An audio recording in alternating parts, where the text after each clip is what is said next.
आप सबों को महावीर जयंती की ढेर सारी शुभकामनाएं। और आपको फिर से आपके अपने YouTube चैनल ज्योग्राफी और विथ राज सर अर्थात भूगोल और प्रतियोगिता परीक्षा में बहुत बहुत स्वागत है। बच्चों के मन में एक संशय बना रहता है, खास करके उन बच्चों के मन में जो 12th के बाद परीक्षाएं देते हैं।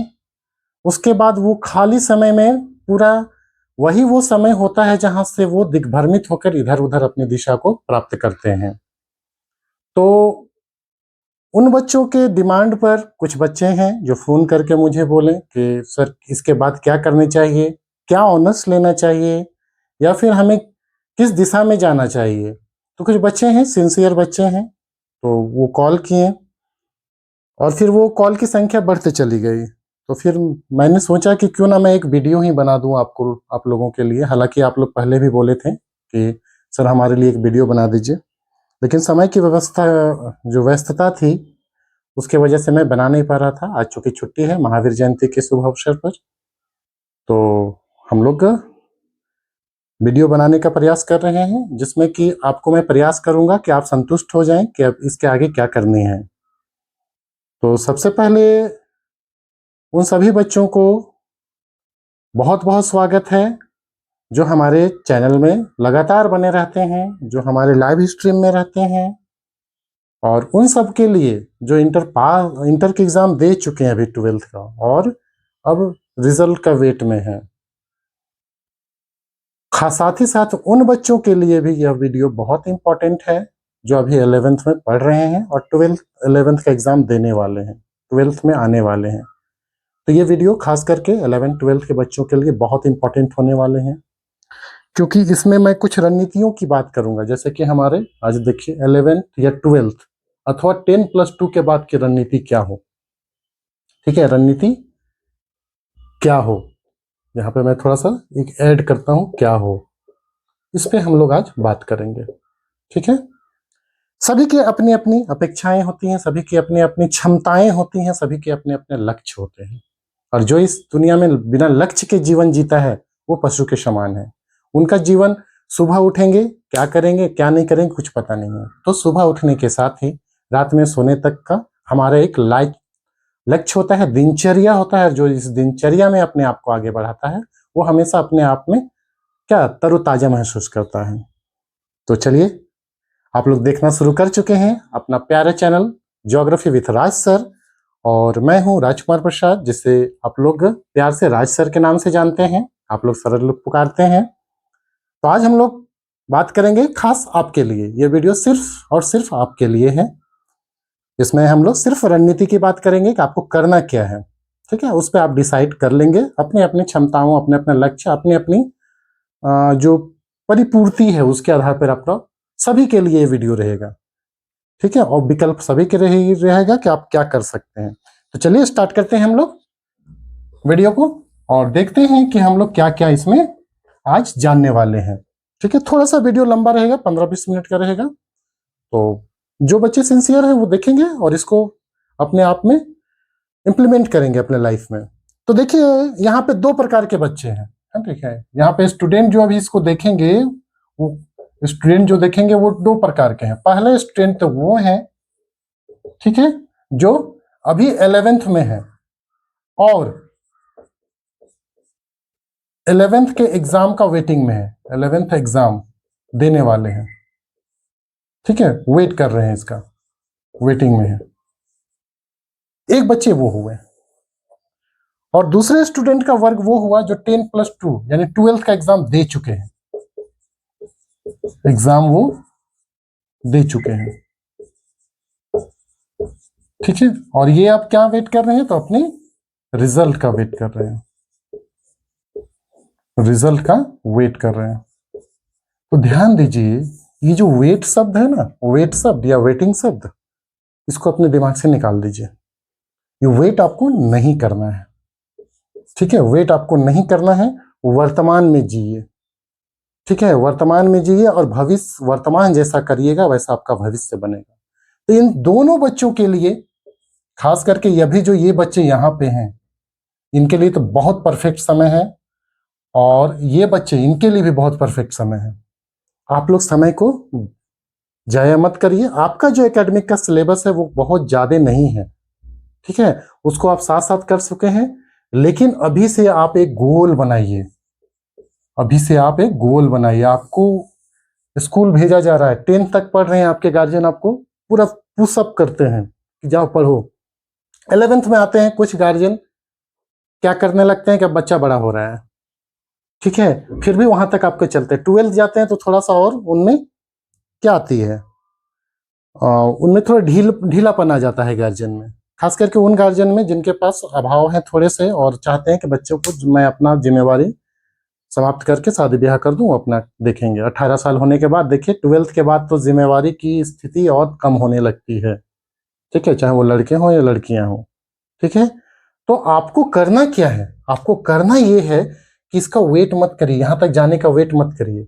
यहीं से जहां आप वर्तमान में शुरू हैं, यहीं से आप एक रणनीति बनाइए कि अब हमें करना क्या है। तो इस रणनीति के लिए मैं इन दोनों बच्चों के लिए बोल रहा हूं, दोनों प्रकार के स्टूडेंट के लिए बोल रहा हूं कि आपके पास कुछ विकल्प हैं, ठीक है। उन विकल्पों में से आप किन विकल्प को लेकर चलते हैं, ठीक है। ज्यादा बच्चे ग्रामीण पृष्ठभूमि के हैं, इंटर में वो घर में ही रहते हैं, घर में ही पढ़ते हैं, तो एकेडमिक के साथ साथ आप प्रतियोगिता परीक्षा की तैयारी कर सकते हैं। तो आपके पास 3 विकल्प हैं, ठीक है। विकल्प आपके पास कितने हैं वो देख लीजिए आप, विकल्प, ठीक है। पहला विकल्प तो ये है कि आप 11th, ठीक है, या 12th के एकेडमिक को ही ध्यान दें, ठीक है, कि एकेडमिक के अनुसार ही चले, बस उसी की परीक्षा की तैयारी करें, तैयारी ही सिर्फ करिए। अगर आपको पहला विकल्प ये है, जो मैक्सिमम बच्चे करते हैं यही, और खेलते हैं कूदते हैं अपना देखते रहते हैं। दूसरे बच्चे वो हैं जो 11th के साथ ही, 11th के साथ जैसे 11th में आए उसी के साथ ही अपना एक लक्ष्य टारगेट करते हैं और अपने लक्ष्य के साथ प्रतियोगी परीक्षाओं की तैयारी करते हैं, प्रतियोगिता परीक्षा की तैयारी करते हैं, ठीक है। और दूसरे समूह वो हैं जो 12th में आने के बाद 12th के साथ तैयारी चलाते हैं अपने प्रतियोगिता परीक्षा की। और तीसरे समूह में वो बच्चे आ जा रहे हैं जो 12th का एग्जाम दे चुके हैं, 12th के एग्जाम दे चुके हैं, ठीक है। यहां तक आप देर नहीं है, फिर मैं बता रहा हूं, इसलिए खास करके मैं ग्रामीण पृष्ठभूमि के बच्चों की बात कर रहा हूं, ठीक है, क्योंकि यहां पर आपके गार्जियन उतने ज्यादा, हम लोग खुद ग्रामीण पृष्ठभूमि से बिलोंग करते हैं, तो मुझे पता है कि गार्जियन की या मजबूरी बोलिए या वो हमारा मानसिकता होता है कि काम के साथ पढ़ाई करना है, ठीक है। तो कैसे उसको आप मैनेज करेंगे। अगर आप यहां से चलते हैं तो अपने घरेलू कामों के साथ साथ आप प्रतियोगिता परीक्षा की भी तैयारी कर सकते हैं, एकेडमिक की भी तैयारी कर सकते हैं, आपके पास एनफ समय रहता है, ठीक है।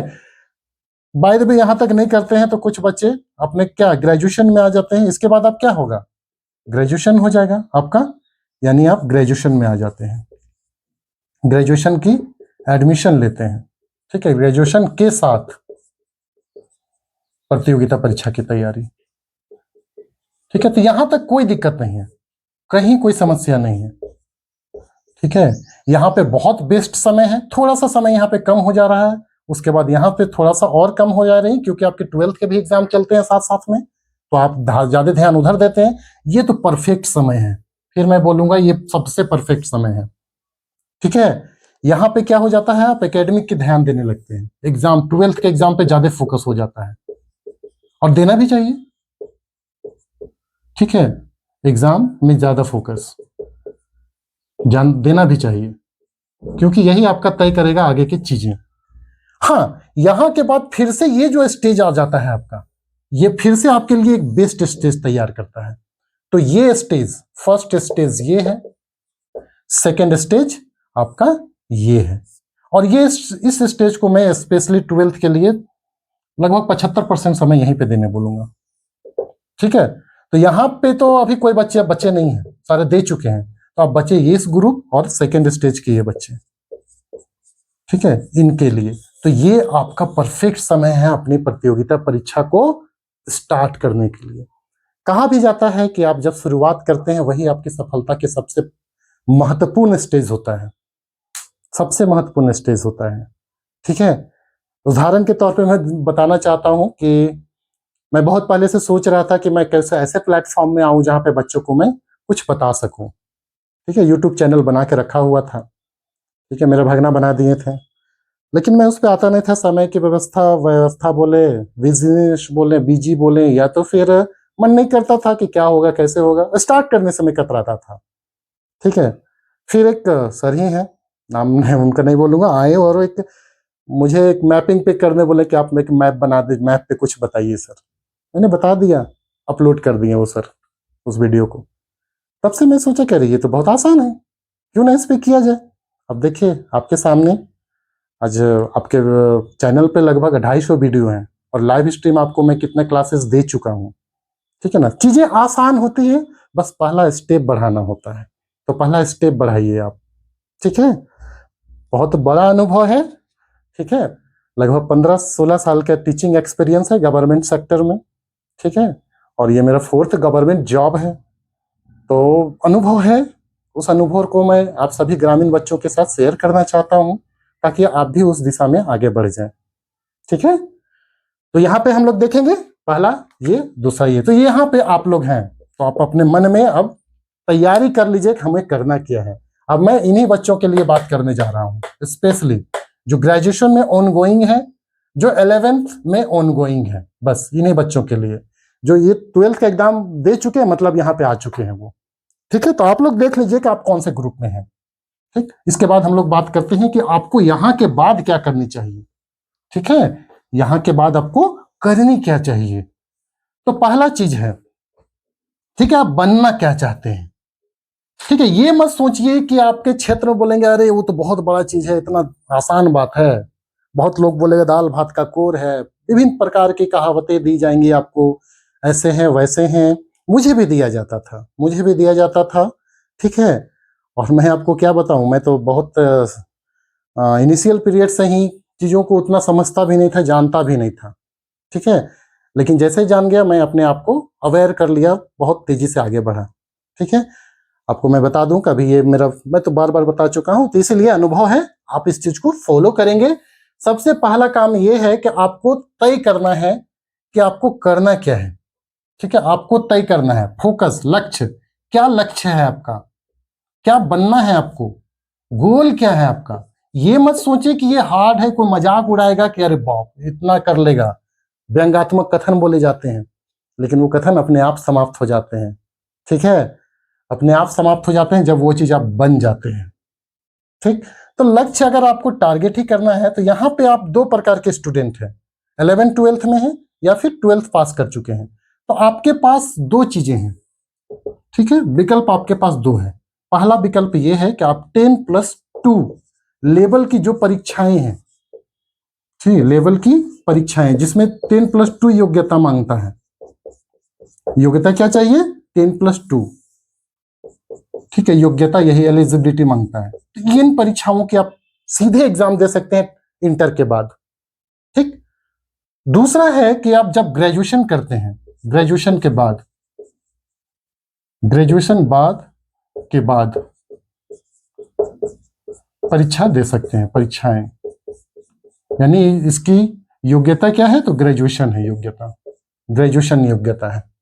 ठीक है ना, एलिजिबिलिटी क्या है, एलिजिबिलिटी, तो एलिजिबिलिटी आपकी होगी ग्रेजुएशन। ठीक है, बीए, बीएससी या फिर बीकॉम, यहां तक हो गया।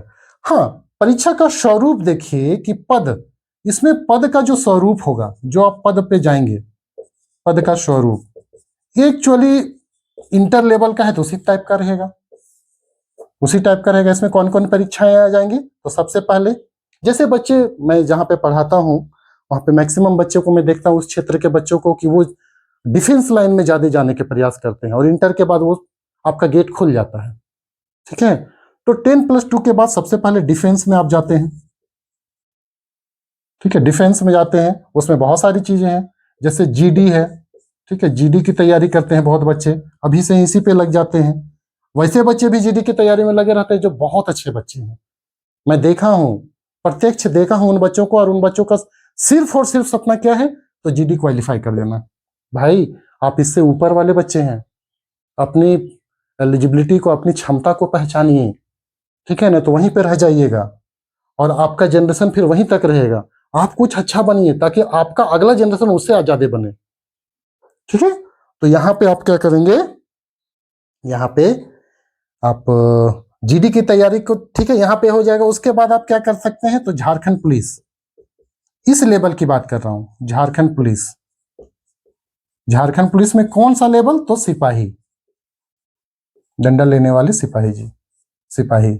अभी हाल में ही उत्पाद सिपाही का सुनने में आ रहा है कि इसकी फिर से प्रक्रियाएं शुरू होंगी, लेकिन कहां तक सच है ये देखना वाली बात है।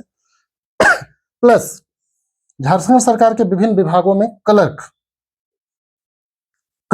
की नौकरियां, ठीक है, इसको बोलते हैं हम लोग एलडीसी, लोअर डिविजनल क्लर्क बोलते हैं। तो ये स्वरूप हुआ, इसकी परीक्षाएं आप तैयारी कर सकते हैं और ये भी आप दे सकते हैं, ठीक है। अगला जो बात हम लोग करेंगे, ठीक है ना, वो होगा आपका ग्रेजुएशन के बाद की परीक्षाओं के संदर्भ में। अब देखते हैं कि ग्रेजुएशन के बाद की जो परीक्षाएं हैं उसमें कौन कौन सी चीजें शामिल होंगी आपकी, ठीक है। इसमें जो भी परीक्षाएं ली जाएंगी, इसमें जो पद का स्वरूप होता है वो बहुत स्टैंडर्ड होता है, ठीक है। पद का स्वरूप इसमें बहुत स्टैंडर्ड होता है, ठीक है। और इसमें आप अपर डिवीजन क्लर्क से लेकर, ठीक है, अधिकारी तक के बन सकते हैं। तो इसमें क्या हो जाएगा, यूडीसी क्लर्क बनते हैं आप, ठीक है, और आगे चलकर ये सेक्शन ऑफिसर वगैरह बन जाते हैं। और दूसरा हो जाएगा अधिकारी वर्ग की परीक्षाएं आप लिख सकते हैं, अधिकारी वर्ग की परीक्षाएं। और इसमें कौन कौन से परीक्षाएं आएंगे, तो सबसे पहले आ जाएंगे आपके इसमें, सोचिए मत, कोई मजाक उड़ाएगा उड़ाने दीजिए, ठीक है। कोई भी बंदा यहाँ पे शुरुआत जो अपनी तैयारी करते हैं उसी से होता है, जो नवजात कोई नहीं होता है, ठीक है। और आप देखिएगा ग्रामीण पृष्ठभूमि वाले सरकारी स्कूल वाले बच्चे ही ज्यादा आगे बढ़ते हैं, क्योंकि वो ज्यादा मेहनती होते हैं, ठीक है। ये नहीं मैं बोल रहा हूं कि जो कॉन्वेंट या प्राइवेट स्कूल के बच्चे वो तो उनको सुविधाएं दी जाती हैं, ठीक है, लेकिन मैं बार बार बोलता हूं बच्चों कि अभाव की जमीन में ही सफलता के बीज उगते हैं, ठीक है। उनके पास अभाव शायद नहीं है, क्योंकि उनके गार्जियन इतने परिपूर्ण हैं कि उनको एक अच्छे से अच्छे स्कूल में पढ़ा सकते हैं, ठीक है। मानसिकता भी है कि गवर्नमेंट स्कूल में, लेकिन जो बच्चे आ रहे हैं, हम लोगों के पढ़ाने की प्रकृति जो देख रहे हैं, उनको पता चलता होगा कि क्या उनको मिल रहा है, ठीक है। तो आप कहीं भी हैं, आप अपने आप को अपेक्षित या फिर दबाव में महसूस ना करें। कोई मजाक उड़ाता है उड़ाने दीजिए, लेकिन आप तय करिए अपना फोकस, बताइए मत किसी को। पहला अधिकारी में आप आईएएस की तैयारी कर सकते हैं। मैं बोलूंगा खास करके वे बच्चे जो आर्ट्स लेके चल रहे हैं, आर्ट्स स्ट्रीम लेके चल रहे हैं, इसको एकदम सबसे पहले आप रखें। जरूरी नहीं है कि हो जाए, लेकिन आप अगर इसको तैयारी लेके चलिएगा ना, यहाँ पे आप जरूर अटकिएगा, इस क्षेत्र में आप जरूर अटकिएगा, या फिर ग्रेजुएशन लेवल के और भी जो परीक्षाएं होती है वनडे, वहां पे आप जरूर अटकिएगा, ठीक है। आप पहले ही ऑप्शन ये रखिएगा तो इसके नीचे तो कुछ है ही नहीं, कहाँ अटकिएगा आप, ठीक है। तो ध्यान रखेंगे आईएएस, और इस एग्जाम में बहुत सारे पद होते हैं यूपीएससी में, इसको हम लोग यूपीएससी का परीक्षा बोल सकते हैं, यूपीएससी। और यहाँ पे बहुत सारे पद होते हैं। आईएएस का पद होता है, इंडियन एडमिनिस्ट्रेटिव सर्विस। फिर आईपीएस का पोस्ट होता है जिसमें एसपी बनते हैं, superintendent of police, Indian police service. फिर आईएफएस होता है, और भी बहुत सारे आईआरएस होते हैं, बहुत सारे पद हैं यहाँ पे। ये तो हो गया सेंट्रल लेवल का, और सबसे बड़ा एग्जाम मैं बोलूंगा, और सबसे रुतबा वाला एग्जाम, आपको एक पद देता है, आपके आगे की कई पीढ़ियां इसमें आगे बढ़ जाती हैं अगर आपको एक बंदा बन जाते हैं तो। अगला जो है वो है जेपीएससी, या फिर आप अलग स्टेट से हैं, जैसे बीपीएससी बिहार के हैं वो भी देना चाहते हैं, तो ये JPSC, BPSC, UPPCS, Uttar Pradesh लोक सेवा आयोग, तो राज्य स्तर की सबसे बड़ा एग्जाम।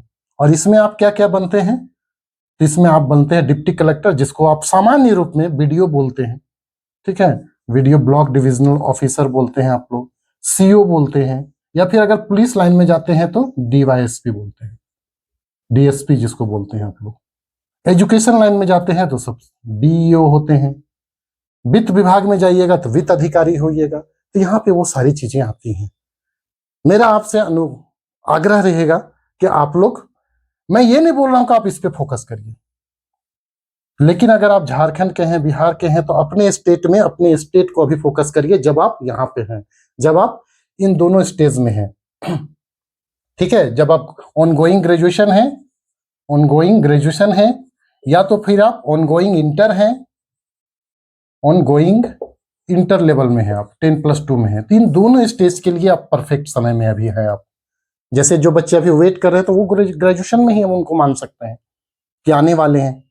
तो ये अब तय करेंगे कि आपको क्या करना है। तो मेरा आपसे विनम्र निवेदन है, ठीक है, क्या दिक्कत है, अभी आपके पास 2 साल यहाँ पे हैं, जो 11th के बच्चे हैं, 1 साल मान के चलिए, 1 साल यहाँ है, 3 साल यहाँ पे है आपके पास, 5 साल आपके पास है, 4 साल, और इन 4 साल में आपको करना तो कुछ है नहीं। आपको अगर वहां पे चले गए तो आपको ग्रेजुएशन करना ही करना है, तो क्यों ना उसी के साथ आप तैयारी कर दें, और जैसे ही ग्रेजुएशन होगा आपके पास तैयारी परिपूर्ण होगी और सीधे आप बैठ जाएंगे एग्जाम में। और इमेजिन करिए कि फर्स्ट अटेम्प्ट में अगर आप निकाल लेते हैं, ठीक है, 21-22 साल की उम्र में अगर आप जेपीएससी ही निकाल लेते हैं, ठीक है, राइट जी की सबसे बड़ी सेवा, और वीडियो सीओ बनते हैं, डीवाईएसपी बनते हैं, डीओ बनते हैं, वित्त अधिकारी बनते हैं, कितना बड़ा आनंद का समय हुआ। और सपोज दैट फर्स्ट अटेम्प्ट में ना निकले, सेकेंड अटेम्प्ट में निकलेगा, क्योंकि आपके पास काफी समय रहेगा, आपका पूरा तैयारी रहेगा, पूरा सिलेबस को आप जानिएगा। नहीं तो होता क्या है, बच्चे ग्रेजुएशन करते हैं, फिर सोचते हैं अब क्या करें, तो बीएड कर लेते हैं, ठीक है, चलो बीएड भी हो गया, तो उसके बाद आप सोचते हैं कि हाँ आप टीचर वाला भी करेंगे और साथ साथ में जेपीएससी यूपीएससी भी कर लेते हैं। कितना समय निकल गया रहता है, कितना समय निकल गया रहता है। ठीक है, जो गलतियां हम लोगों से हुई है वो गलतियां मैं नहीं चाहता हूं कि आप बच्चों से हो, ठीक है, क्योंकि क्षमताएं हम लोगों में भी बहुत थी, आप लोगों में भी बहुत ज्यादा है, क्योंकि ग्रामीण पृष्ठभूमि के बच्चे बहुत मेहनती होते हैं। ठीक है, ये मुझे खुद का अनुभव से है, और आप लोगों को देखते हैं भी हैं तो उससे भी मुझे पता चलता है। तो आप लोग क्या करेंगे, उसी को आगे बढ़ाएंगे, ठीक है ना, उसी का आगे बढ़ाएंगे, और आप लोग अभी से ही तैयारी शुरू कर दीजिए। तो 11th में है उनके लिए कुछ सोचना नहीं है, 11th के साथ आप तैयारी करिए। जो 12th के एग्जाम दे चुके हैं उनके पास एक समस्या बन जाती है कि हम ऑनर्स क्या लें। ठीक है, 12th के बाद जो है परीक्षाएं तो चलेंगी साथ में, परीक्षा की तैयारी आप करिएगा, परीक्षा की तैयारी, लेकिन आपके मन में एक द्वंद्व उत्पन्न हुआ रहता है कि हम ऑनर्स क्या लें भाई, यानी प्रतिष्ठा का विषय क्या बनाए, ऑनर्स हम क्या लें। ठीक है, तो ऑनर्स देखने के लिए आप सबसे पहले क्या करेंगे, जेपीएससी का सिलेबस देखिए, जेपीएससी का सिलेबस देखिए, और यूपीएससी का भी सिलेबस देखिए, यूपीएससी का भी सिलेबस देखिए। ठीक है, पहला आधार ये देख लीजिए कि कौन से सब्जेक्ट से ज्यादा मेरी चीजें कवर हो रही हैं। पहला चीज तो ये देखना है आपको। देखिए, मैं ज्योग्राफी को है इसलिए ज्योग्राफी का नाम नहीं लूंगा, मैं आपको एक फैक्ट बता दे रहा हूं कि आपको करना क्या है। ठीक है, अब मैं ज्योग्राफी लिया हूं तो इसके पीछे रीजन भी है। ठीक है, आपके लिए मैं बता चुका हूं और भी बताऊंगा। ठीक है, तो आप देख लीजिए रुचि, पहला चीज तो ये। दूसरा चीज आपको देखना है कि रुचि आप में किस में है। रुचि ये नहीं कि सिलेबस में सारा है ही और मेरा रुचि उसमें है ही नहीं, तो क्यों जाना। ठीक है ना, इसको अपना करेंगे, ऑनर्स को अपना करेंगे। ठीक है, तीसरा चीज गाइडेंस, क्या गाइडेंस अवेलेबल है आपके पास, कि आप डायरेक्ट वहां पे अवेलेबल हैं आपके पास, आप उनसे एक्सेसिबल हैं, पहुंच सकते हैं उनके पास पूछने के लिए, या फिर वो आपको बता सकते हैं। ठीक है, या फिर आप उनके साथ मान लीजिए सेमेस्टर 1 से आप किसी भी तरह जुड़ सकते हैं, क्या आपको क्लासेस मिल सकती हैं इस चीजें की, अच्छे परफेक्ट टीचर हैं आपके पास। ये 3 चीजें आप देख लीजिएगा और ऑनर्स तय करिएगा। ठीक है, ये 2 चीजें तो आपको देखना है। ठीक है, तीसरी चीजें में ये जो पहला चीज है इसमें मैं बता दे रहा हूं, सिलेबस। अगर आप इसमें आइएगा तो आपके लिए एक परफेक्ट सिलेबस होगा। ठीक है, ये दोनों तो आप देख लीजिएगा, ज्योग्राफी एक बहुत बेस्ट सिलेबस है। ज्योग्राफी जो सब्जेक्ट है उसमें बहुत चीजें कवर होती हैं, ऑनर्स लेते हैं आप तो। क्योंकि मैं इसकी पॉजिटिव, हर एक विषय की अपनी पॉजिटिव है, क्योंकि मैं इस विषय का विशेषज्ञ बोल सकते हैं, क्योंकि 15 साल से मैं पढ़ा रहा हूँ इन चीजों को और खुद भी एग्जाम देख रहा हूँ, तो मैं बता सकता हूँ। ज्योग्राफी में आपके साथ प्लस पॉइंट क्या है सो बता रहा हूँ मैं। सबसे पहला तो ये रुचिकर विषय है, अगर आप इसको ध्यान से पढ़ते हैं तो रुचिकर विषय है। इसके साथ आप मैपिंग पढ़ते हैं, मैपिंग का सारी चीजें करते हैं, यानी मानचित्र, मानचित्र का अध्ययन करते हैं, उसके साथ अध्ययन करना होता है, ठीक है। प्लस ये व्यवहारिक विषय है, व्यवहारिक विषय है। आपने जीवन में जो चीज आज पढ़ेंगे तो उसको आप एग्जाम्पल के तौर पे समझ सकते हैं। जैसे पृथ्वी की उत्पत्ति, तो पृथ्वी पर है, हम लोग पृथ्वी पे सारी क्रियाविधि हम लोग कर रहे हैं। अगर हम अपने जीवन के साथ पृथ्वी को जोड़ देंगे तो चीजें समझने में आसानी हो जाती हैं। प्लस स्कोरिंग है ये, ठीक है, स्कोरिंग है, इसमें कहीं कोई दो राय नहीं है। फिर मैं बता रहा हूं, अगर आप सही लिखते हैं तो मैथमेटिक टाइप से पूरा नंबर मिलता है, गलत लिखेंगे तो कट जाएगा नंबर। तो जब आप पढ़ना है तो क्यों ना इसी को करके चले। और सबसे इंपॉर्टेंट चीज, जेपीएससी में हर एक सब्जेक्ट में इसके सिलेबस टच करते हैं। अगर आप चले जाइएगा, मेंस की बात कर रहा हूं, तो वहां खुद भूगोल में जाइए तो भूगोल तो पूरा है ही। अगर इसके साथ आप इतिहास में देखिएगा तो बिना मैप का इतिहास अधूरा है। विदाउट मैप, विदाउट मानचित्र इतिहास अधूरा है। मानचित्र आप कहाँ जानते हैं? भूगोल में। कितना आपको तैयारी हो जाता है। तीसरा आप देखेंगे पर्यावरण। पर्यावरण पूरा का पूरा जुड़ा हुआ है भूगोल के सिलेबस से। अगर आप भूगोल पढ़ ले रहे हैं ग्रेजुएशन में, इंटर में, तो आपका आधा चीज यहां से होते जा रहा है, ठीक है।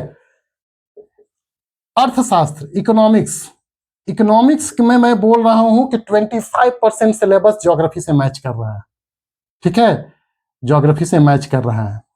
चाहे एग्रीकल्चर लीजिए, इंडस्ट्री लीजिए, ठीक है ना, वो सारी चीज आपको मैच करेंगे इसके साथ।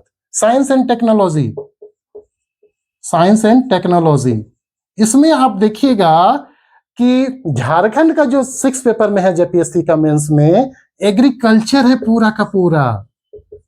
और ये एग्रीकल्चर पूरा का पूरा ज्योग्राफी से मैच करता है, साइंस के कुछ पहलुओं को और ज्योग्राफी को, ठीक है, मैच करता है। इसके साथ साथ में आप पर्यावरण, साइंस में इन्वायरमेंट भी पढ़ना है, ठीक है, तो उसमें पूरा का, जैसे प्रकृति, पारिस्थितिकी तंत्र क्या है? भूगोल ही है, ठीक है। पर्यावरण वो क्या है? भूगोल ही है पूरा का पूरा। तो ये आप एक तय करके चलें, जो चीजें मैं बोला हूं। और भी आपके कंसर्न में सब्जेक्ट के टीचर होंगे, उनसे भी बात करें आप। उसके बाद आप मैच करिए कि कौन मेरे लिए आसान होगा। ये नहीं कि मैं बोल दिया और आप उसको ले लिए, ठीक है। कौन आपके लिए रुचिकर है, कौन आपके लिए बढ़िया है। ये नहीं देखना है कि ज्योग्राफी टफ सब्जेक्ट है, ज्योग्राफी में प्रैक्टिकल होता है, ज्योग्राफी में टूर करवाया जाता है, उतने पैसे नहीं है मेरे पास, सभी में आपको उतना ही खर्च आएगा, ठीक है। और खास करके बच्चियों के लिए तो खैर गवर्नमेंट आपके साथ है। मैया समान योजना में इंटर के बाद आपको पैसा मिल रहा है। सावित्रीबाई फुले किशोरी समृद्धि योजना में आपको इंटर 8 क्लास से लेकर पूरे 12th क्लास तक पैसे मिल रहे हैं, 18 साल तक। 18 साल के बाद आपको मैया समान में पैसा मिल रहा है। तो यकीन करिए पहले वाली स्थिति अभी नहीं है। खास करके बच्चियों के लिए बहुत बड़ा प्लेटफॉर्म तैयार है। आप अपने आप को उस प्लेटफॉर्म में रख लीजिए और उस प्लेटफॉर्म में आगे बढ़ जाइए। यही मेरा आप लोगों से गुजारिश है। बाकी बात और भी जो चीजें होंगी, थोड़ा वीडियो लंबा हुआ होगा, कोई बात नहीं, 10 बच्चे देखेंगे, 5 बच्चे देखेंगे, ठीक है, और उनके लिए यूजफुल होगा, मुझे पता है, ठीक है। तो सभी को बहुत बहुत धन्यवाद, आप सबों को लिए, ठीक है। इस पे आप लोग करेंगे। हाँ, निर्णय लेने के बाद आपके बहुत सारे प्लेटफॉर्म हैं कि आप कहाँ पे तैयारी कर सकते हैं। तो तैयारी आपके 2 चीजें हो सकती हैं साथ साथ में, ठीक है। अगर आप इस दौरान में दोनों एकेडमिक भी पढ़ रहे हैं, या तो आप ऑफलाइन करिए, ऑफलाइन की कहीं से जुड़ना ही पड़ेगा आपको, ऑफलाइन की तैयारी करिए। ऑफलाइन मतलब वहां पे जाइए, बैठिए कोचिंग में और वहां पे कोचिंग में पढ़िए, ठीक है। इसका नेगेटिव पॉइंट ये है कि आपको जाने आने में समय लग जाता है। प्लस आप क्या पढ़ रहे हैं, नहीं पढ़ रहे हैं, वो गार्जियन नहीं देखते हैं, ठीक है। इसके कुछ चीजें हैं, आप बाहरी दुनिया के संसर्ग में आ जाते हैं और उसके नकारात्मक चीजों को आप ज्यादा ग्रहण करते हैं। यानी नकारात्मकता में तो आकर्षण होता है भाई, मानिए या ना मानिए, नकारात्मक चीजें हमें ज्यादा आकर्षित करती हैं।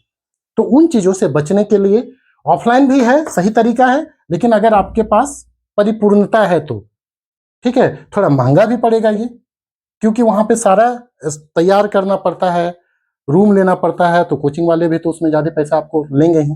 ऑनलाइन क्या हो जाता है कि आप घर बैठे चीजें कर सकते हैं, ठीक है। अपने एकेडमिक के साथ, एकेडमिक भी चल रहा है अपना, रात में अपना क्लासेस चल रही हैं जीएस वगैरह की, तो उसमें आप तैयारी भी कर सकते हैं, ठीक है। इसमें हो जाएगा कि जो आपके पेरेंट्स हैं, पेरेंट्स आपको देख रहे हैं, ठीक है ना, डायरेक्टली